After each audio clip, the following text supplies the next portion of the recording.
അങ്ങനെ ഞാൻ വീട്ടിലെത്തി. ചപ്പാത്തി ഉണ്ടാക്കിയതിൻ്റെ ബഹളമാണ് നിങ്ങൾ ഈ കാണുന്നത് കേട്ടോ. ഇനി ഇതൊക്കെ നന്നായിട്ട് ക്ലീൻ ചെയ്യാനുണ്ട്.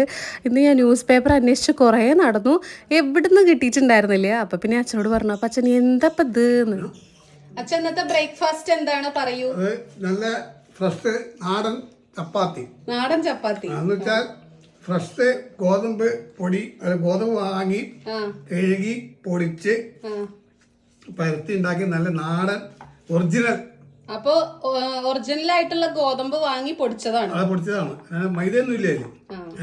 അതിന് കണക്കായിട്ടുള്ള പിന്നെ ഇഷ്ടമില്ല മറ്റേ ബാജി പിന്നെ ബാജി ഉണ്ടാക്കിണ്ടെന്ന് അമ്മ. ഇന്ന് മസാല കൂട്ടാനൊന്നും ഇല്ല. ബാജിയുടെ വക പിന്നെ സ്പെഷ്യൽ ബാജി കറി, പിന്നെ കാപ്പിയും കട്ടൻ കാപ്പിയും. കട്ടനല്ലത് പാലാ.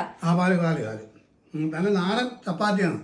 അവിടെ നിങ്ങൾ എല്ലാരും ഇതേപോലെ ഉണ്ടാക്കി വെക്കുക. വീട്ടില് ഇതൊക്കെ വാങ്ങിയിട്ട് പൊടിച്ചിട്ട് ഉണ്ടാക്കുക. അതെ, പാക്കറ്റ് വാങ്ങാതെ ഗോതമ്പ് വാങ്ങിക്കുക, ഇത് കഴുകുക, ഇത് മില്ലിൽ കൂട്ടി പൊടിക്കുക, ഇഷ്ടം പോലെ ചപ്പാത്തി ഉണ്ടാക്കി കഴിക്കാം. നമ്മളിത് ഈ ഒരു ചപ്പാത്തിക്കല്ല് വാങ്ങിയിട്ടാണ് നമ്മൾ പരത്താറുള്ളത്. അതുകൊണ്ട് സുഖമായിട്ട് പരത്താൻ പറ്റും, ഭയങ്കര നൈസായിട്ടൊക്കെ പരത്താം. ഇതാണ് കേട്ടോ അതിന്റെ കല്ല്. അതെ, ഇതിന്റെ ലിങ്ക് കിട്ടുന്നുണ്ടെങ്കിൽ ഞാൻ മേലെ ടാഗ് ചെയ്ത് കൊടുക്കാം. നല്ല ഭംഗിയെ കാണാൻ. ഈ പെയിന്റ് പോവൊന്നുമില്ല.